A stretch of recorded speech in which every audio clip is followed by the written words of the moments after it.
Not one, not two, but three separate and big wildfires burning across the western slopes today. One in Mesa County near the Utah border, one in Ouray, and another in the San Juan National Forest. They all exploded in size this weekend, and one turned deadly. Today, we learned 3 wildland firefighters died after the fast-moving Snyder Fire in Mesa County overran their position on the Colorado-Utah border. 2 more firefighters were injured. Thanks for joining us tonight at 5. I'm Jennifer Meckles. That Snyder Fire has now topped 28,000 acres. Officials have closed the McInnes Canyons National Conservation Area and some BLM land in that area as crews continue to fight those fires in dry, hot, and windy weather. We have team coverage tonight as we track these fires. Our Corey Reppenhagen is keeping an eye on the conditions that have led to some of this in the Weather Impact Center. But first, we want to go to our Mark Salinger, who is making his way to Mesa County. Mark, you're reporting from Eagle tonight.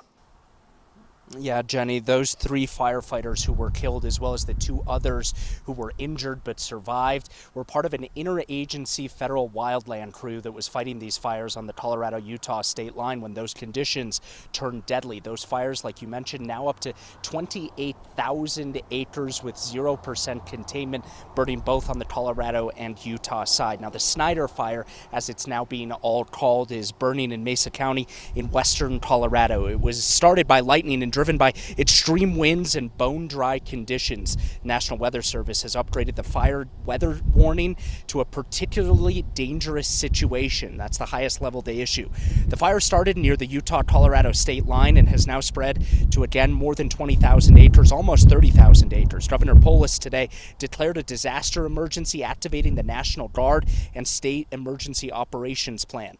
But tonight the focus is on the people fighting it. On Saturday, 5 federal firefighters were caught in what's called a burnover, where fire overtakes a crew's position. All 5 deployed their emergency shelters. 2 were rescued by a state helicopter and taken to a hospital. 3 did not survive. A procession of fire trucks moved through the area today, with the community showing its grief for those lost in the line of duty. The U.S. Wildland Fire Service released a statement saying, quote, "Their bravery, dedication, and sacrifice will never be forgotten." The identity of those 3 firefighters who were killed has not yet been released, as they, first of all, tell their families these awful news that is coming down from this fire. We'll expect to learn more about where they were stationed or anything more we can learn about these firefighters over the next couple of hours and into tomorrow. Live in Eagle, I'm Mark Salinger, 9 News. And just to drive home that point again, Mark, I know we don't know their identities, but we don't really know much at all about which agencies they worked for. I mean, we know they were federal wildland firefighters, but not even really where they were based, right? Yeah, we don't know if they were a part of the U.S. Forest Service or part of the Wildland Fire Service teams, but we know that they were here in Colorado fighting in a community that they likely are not from. These firefighting crews go all over the country fighting fires on federal land and helping out smaller departments in the area. Mm-hmm. That's likely what they were doing here, but at this time we don't know where they were based or where they had come in from. Okay, certainly when we know, we'll let you know at home. Mark, thank you for your reporting. We'll continue to follow you throughout the evening. Again, 2 other fires burning. In Ouray, there's another disaster declaration from the governor's office and evacuations ordered because of the Gold Mountain fire that started yesterday. This fire, not as big, about 570 acres, 0% contained tonight. Video shows how that fire is burning through the side of Gold Mountain. US 550s closed in both directions near Ouray because of that fire. Lake Lenoir, Panoramic Heights, Redstone Road, Peck's Trailer Park, all under evacuation orders today. And in the San Juan National Forest, north of Dolores, the Ferris Fire is prompting evacuations around Glade Ranch. What was originally 3 separate fires merged into one, growing now to more than 5,800 acres, still at 0% containment. Officials believe lightning also started this fire. The Forest Service says they are working with nearby cattle owners to safely move their animals and their equipment. Yesterday, we spent the day, Corey, talking about how conditions were unfortunately perfect for this bad, terrible news. Here we are today seeing it play out. Yeah, and we're likely going to see this play out all the way through the summer because the beginning part of the problem was the dry winter that we had, the driest winter in Colorado history.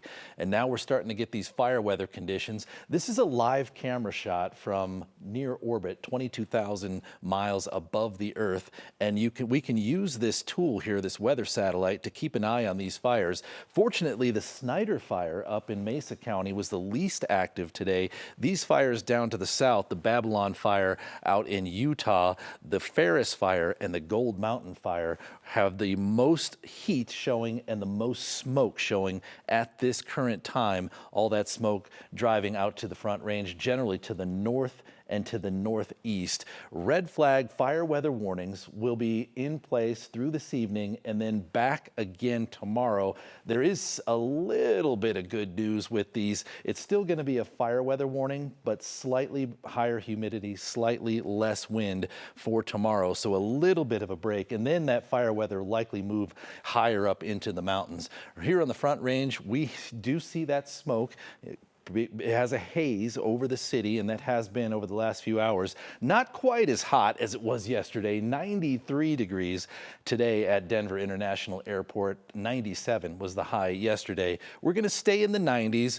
I can't copy and paste this. Hot, hot, hot, hot, hot, hot. That's our 7-day forecast. As we go straight through next weekend, we're going to stay in the 90s with no possibility of rain in the forecast.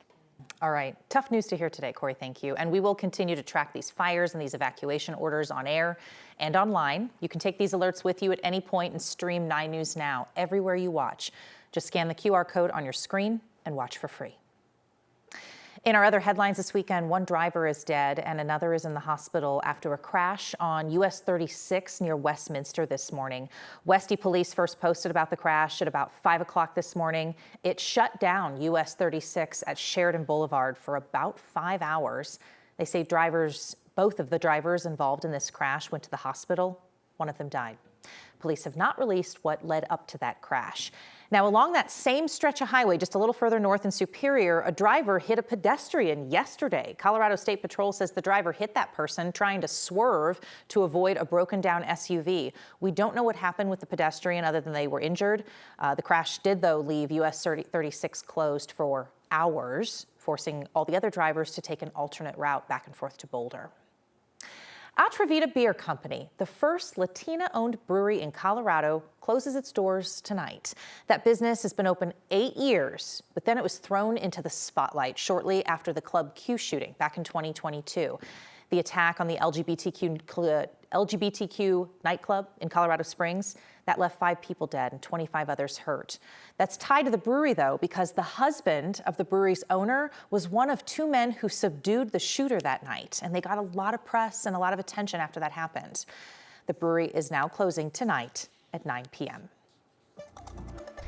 Denver City Council members will hold a second reading and a public hearing about a proposal to overhaul municipal sentencing. This proposal calls for a reduction in the maximum jail time and fines for dozens of different misdemeanor offenses.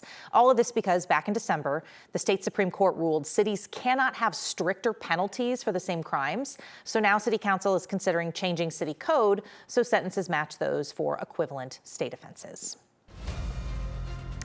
Just a reminder, please join us Tuesday night for up-to-the-minute election results. On primary night, we'll look at who's winning, what that means for Colorado. Our coverage and analysis starts at 6 p.m. and Next with Kyle Clark will be an hour long that night.